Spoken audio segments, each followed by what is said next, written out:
Maulana Ashraf Dockratf joins us on the line. Maulana, Assalamu alaikum wa rahmatullahi wa barakatuh. Wa alaikum as-salam wa rahmatullahi wa barakatuh.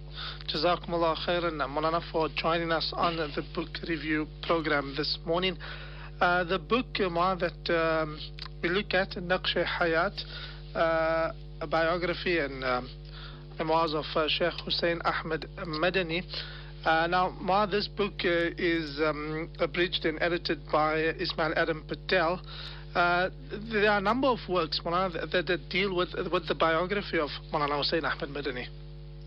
Yes, Maulana, there are a number of works in Arabic, Urdu and English that approach the subject of the biography of Sheikh Hussein Ahmed Madani, rahmatullahi alayhi. There are some important ones, such as that written by D.R. Goyal. He has written a book, Maulana Hussein Ahmed Madani, a biographical study. And this book appeared already some years ago. And Maulana Ismail Nakuda has, in the Islamika magazine, the autumn issue of 2005, reviewed this book. And he says this book is very apt concerning, especially in the light of the recent treatment of Muslims and Muslim neighborhoods in India. And in his appreciation of this book, Maulana has said that by and large, Goyal adequately achieves his objective in presenting the political life and contribution of an Indian scholar in successfully gaining freedom for India from an imperial power. He goes on and states that, interestingly, he also gives the reader a brilliant insight into the manner in which the British implemented the divine and rule policies to sow distrust between Hindus and Muslims during the Congress and Muslim League negotiations for independence. So the life of Shaykh al-Islam Maulana Hussein Ahmed Madani is in itself an epic. And for readers wanting to know more about Maulana from an Islamic perspective in relation to his education at Darul Uloom Deoband, his family background, his tasawwuf as a Chishti Sheikh, his migration to Madinatul Munawwara, the teaching of the classic Islamic texts in the Masjid al-Nabawi, the impressions of living under the Ottomans, imprisonment with his teacher in Malta, his return to India, and his involvement in politics, his role as a teacher of Hadith at Darul Uloom Deoband, and the immense sorrow at the time of partition. Then the autobiography of Maulana, the Naqsh Hayaat, which has been recently translated into English from the Urdu, would be a definite must. So that is one book. The other book is Hussein Ahmed Madani, The Jihad for Islam and India's Freedom, by Barbara Metcalfe. We know Barbara Metcalfe has written on Deoband itself. And this book by Barbara Metcalfe is really a compelling biography. It draws from Maulana Madani's letters and autobiographies, as well as detailed knowledge of the prevailing political climate, and creates an intimate and revealing account of one of the most important men in the history of modern Islam. The other book is Prisoners of Malta, Asirane Malta, which has been translated by the Jamiatul Ulama Hind and Manak publications into English.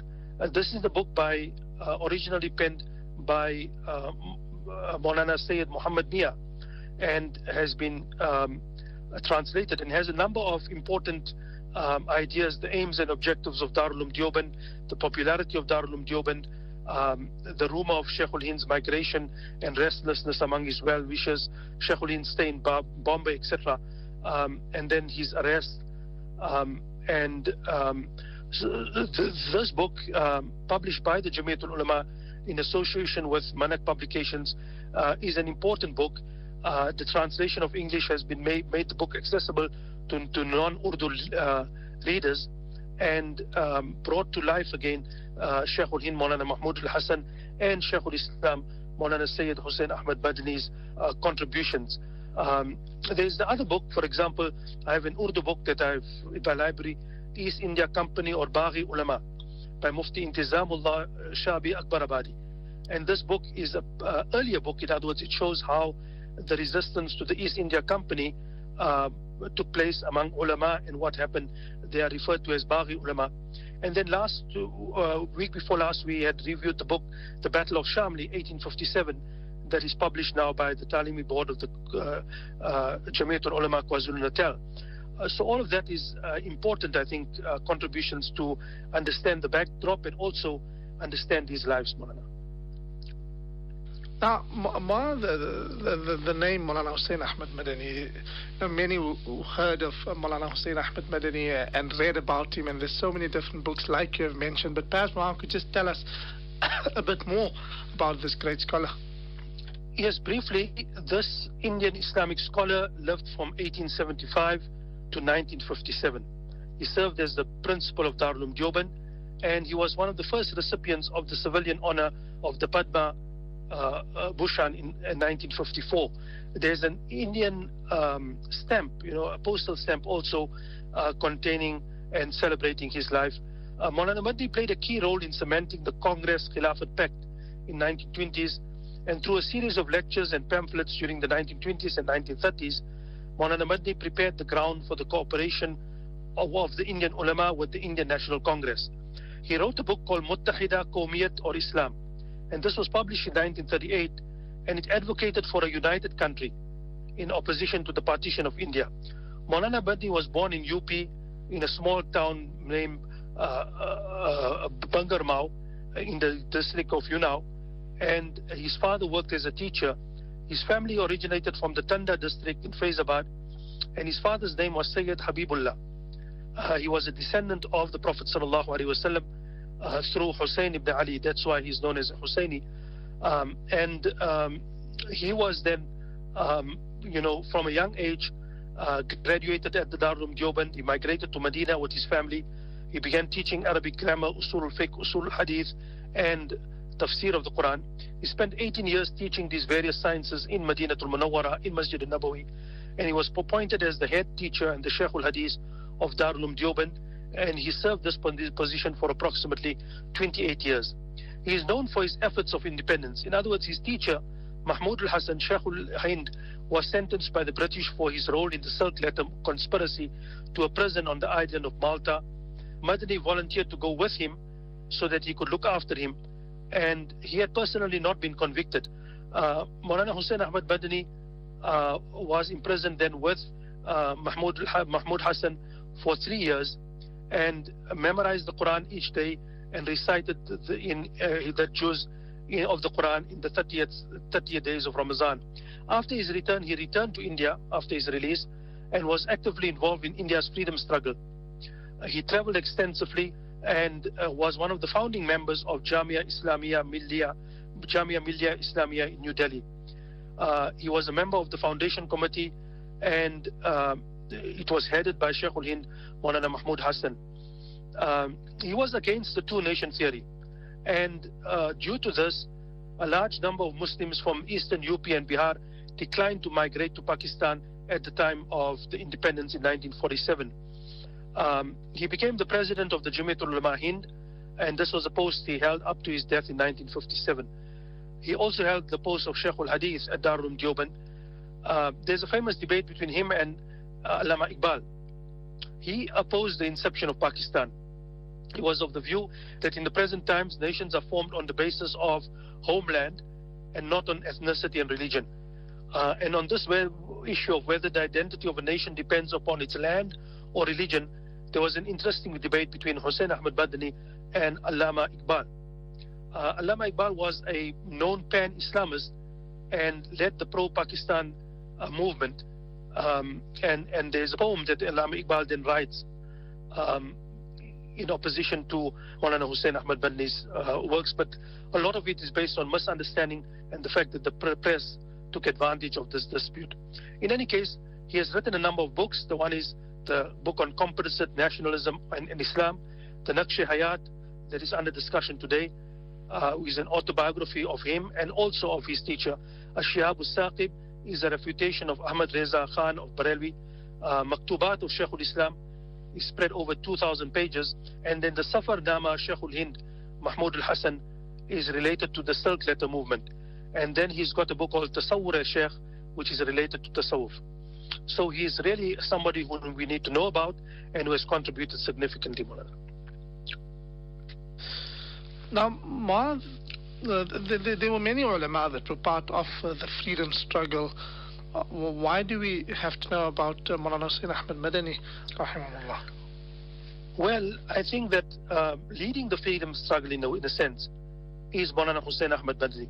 And apart from just leading the freedom struggle, he sets down the ideological roots and the ideological basis for the freedom struggle. His whole idea of Qawmiyat, his whole idea of the nation and how the nation is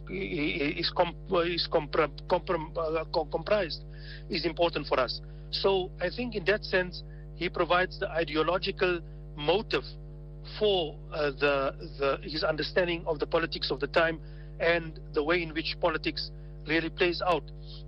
He is certainly a leader of the movement. The Silk letter conspiracy, all of that is under Maulana Hussein Ahmad Madani. Also, we see that his understanding of Shaykh al-Hind, Maulana Mahmud Hassan, and his close association with his teacher is important for us to understand the biography then of Mahmud Hassan rahmatullah alayh, and his contribution to the freedom struggle. It also offers us an important understanding of, and continuing, I think even in our times, a continuing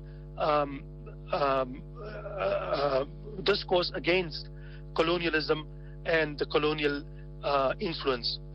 So in a post-colonial world, in a place where we're trying to understand our own Pan-Africanism, in a place of post-coloniality, I think Maulana Hussein Ahmad Madani speaks to that as a very important and a strong voice. Now, tell us more about the book Naqsh Hayaat. Well, this book, Naqsh Hayaat, a biography and memoir of Sheikh Hussein Ahmad Madani, is based on a 2-volume book by Hussein Ahmad Madani rahmatullah alayhi called Naqsh Hayaat. Naqsh Hayaat is the autobiography of Sheikh Hussein Ahmad Madani, originally published in 2 volumes between 1953 and 1954. And in it, we find a glimpse into his daily life.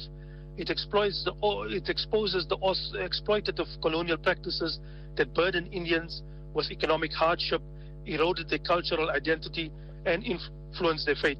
Maulana Madani's unwavering commitment to his cause shines through these 2 volumes, and is unswayed by Western-centric vested interest and hierarchical notions. The narrative dwells in this book into the reasons behind his imprisonment by the British in Malta, the Sabarmati prison, and the Naina jail in Allahabad, where he endured arduous labor. The book also highlights the significant contributions of influential figures and institutions to India's eventual liberation from British oppressive colonial rule. It traces the resistance movement's roots back to the establishment of Darul Deoband by Maulana Qasim Nanotwi and Rashid Ahmad Gangoi after the 1857 British occupation of Delhi. It explores the roles of Sayyid Ahmad Barelvi and Mahmud Hassan Deobandi rahmatullah alayh. Beyond just documenting Maulana Madani's life, the book presents a scholarly, logical and historical analysis of the global political events of that era. And Hifzur Rahman Siharwi's forward into that book, the 2-volume book, adds further depth to this work. So what we have in front of us today is a summary and an edited version of that 2 volumes that were printed. It was later on consolidated into a single volume, and it was then translated into English as well. The political movements of the day, led by Mahmud Hassan Deobandi, unveiled the investigations of the Rowlatt Committee, which remained undisclosed up to now, are revealed. And the book Naqsh Hayaat was acknowledged and well received during the time when it was first written. It was translated into Bengali, it has been translated into English, and now Ismail Adam Patel, together with Turas Publishing and Yusuf Reza and Abdul Rahim Kidwai, have translated the book into English, Maulana. What is unique about this edition, and how is the book organized by the editor? I think what is unique about this contribution is that it is a single volume. It is very accessible, easy to read. And what is important, I think, in this edition is the introduction of Ismail Adam Patel. In his introduction, Ismail Adam Patel really sets clear the central mission of Sheikh Hussein Ahmad Madani rahmatullah alayh, and explains that very, very clearly.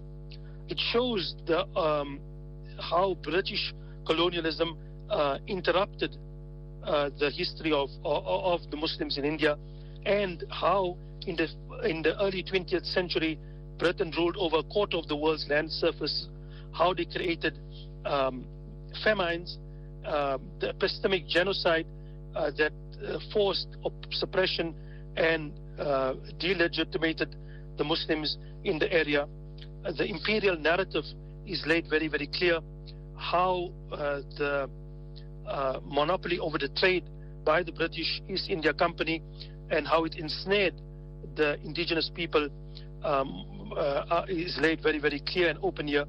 How Sheikh Hussein Ahmad Badni considered resisting colonialism a priority, and he invested his life in the struggle. And Ismail Adam Patel lays very, very clear the beliefs of Sheikh Madani Rahmatullah alayh, how he came to the conclusion through a holistic study of the fitrah that one had to be freed from enslavement of the other. And he lays down in point form 7 points that he regards as the essential ideas around Maulana Badni's life, and how a Muslim needs to be free from the bondage of colonial slavery.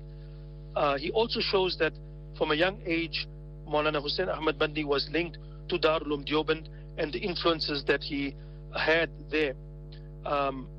Also, it shows that Darul Uloom Deoband should not only be perceived as a reaction to colonialism, but also as a reassertion of the Muslims' Weltanschauung, the Muslims' worldview.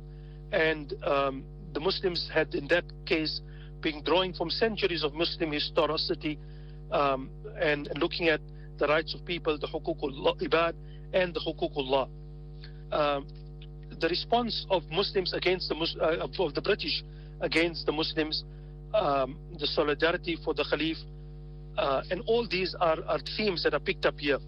What is important is that Ismail Adam Patel, in his introduction, looks at the whole idea of colonialism, the idea of how important Maulana Madni Rahmatullah alayhi's work is to understand decoloniality, and also picks up on some of the aspects of Maulana Madni's life, such as the conflict with the Allama Iqbal Rahmatullah alayhi, and how the press, in a sense, manipulated that, and really looks at a Muslim-centric or a post-colonial vision for a united India of Sheikh Madani, and the critics among the Hindu nationalists, the criticism that he picked up from his fellow Muslim, from his fellow ulama.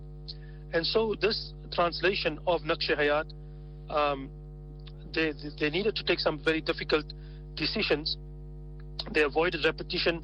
They reduced the size of the book extensively, and the editorial approach streamlines the original. In terms of the arrangement of the book, Maulana, there are a very interesting way in which the book has been brought together. There are a number of forwards by Maulana Arshad Madni, Mufti Mahmud Asad Madani. We know the descendants of Maulana Hussein Ahmad Madni, Mufti Shabir Ahmad, and then the original forward is mentioned of Maulana Muhammad Hifzur Rahman, and then the original preface of Maulana Hussein Ahmad Madni. Following this is a section on his early years, then his stay in Medina, the Muslim or the British colonialization of the Indians. At the beginning of the freedom movement is chapter 4. The 5th chapter is the evolution of the anti-colonial resistance, and there a number of ulama are mentioned and their contributions. Maulana details them, and they are then briefly biographed. Shaykh ul-Hind Maulana Mahmud Hassan is devoted, is given an entire section, and then number 7, my entry into politics, and finally there are a number of useful appendices such as the spiritual lineage, the Shajara-e-Tariqa, the book studied and the respective teachers, Sayyid Ahmad Shahid's Jihad, Maulana Ubaidullah's autobiography. And I think this is a very, very good key to Maulana Ubaidullah Sindhi's life. The role at the report and the lie and objection and its rejoinder, the reception of the Khilafah Committee in Bombay and maintaining the Prophet's Mosque, and some important historical facts about the Indian contribution to the maintenance of Masjid al-Nabawi, and finally endnotes. In the beginning, the compiler has a timeline which is very useful. And from time to time, the editor's comments really make the book easy to read and to understand, Maulana. Now, Ma, we have run out of a bit of time here, but perhaps Ma could just tell us about the availability of the book. Where can a person get a copy of this book? Maulana, if I can spend some time just briefly saying that Maulana Hussein Ahmad Madni has been read in different ways. Some people read him for the current situation that we find ourselves in South Africa. For example, composite nationalism as a means to solve our own problems in South Africa in terms of dealing with the other. Others view the idea of Pakistan as important. 70 years have gone and we've seen that both these ideas have really collapsed. We don't have an Islamic state in the true sense of the word in Pakistan, and neither do we have the respect that Muslims deserve in India. So I think it is time to rethink both these ideas and these concepts. Certainly, a composite nationalism can be understood in different ways, and in the way in which it is understood by some Muslim scholars in South Africa as a way in which to understand our engagement with the other needs to be vigorously critiqued, Maulana. In terms of the book itself, the book was made available to all people who attended the 100-year ceremony of the centenary ceremony of the Jamiatul Ulama. It was given out there free, and this book is available now from Turas Publications. Ismail Patel, together with Turas Publications, have printed this book, and we know that Darul Ihsan is the official stockers of Turas Publications in South Africa, and you can obtain this book through them, Maulana. Jazakumullah khairan, Ma, for joining us on the book review program. Always a pleasure having Maulana on the program, and inshallah we will catch up with Maulana next week. Jazakumullah ahsan al-jaza, Maulana. Assalamu alaikum wa rahmatullahi wa barakatuh.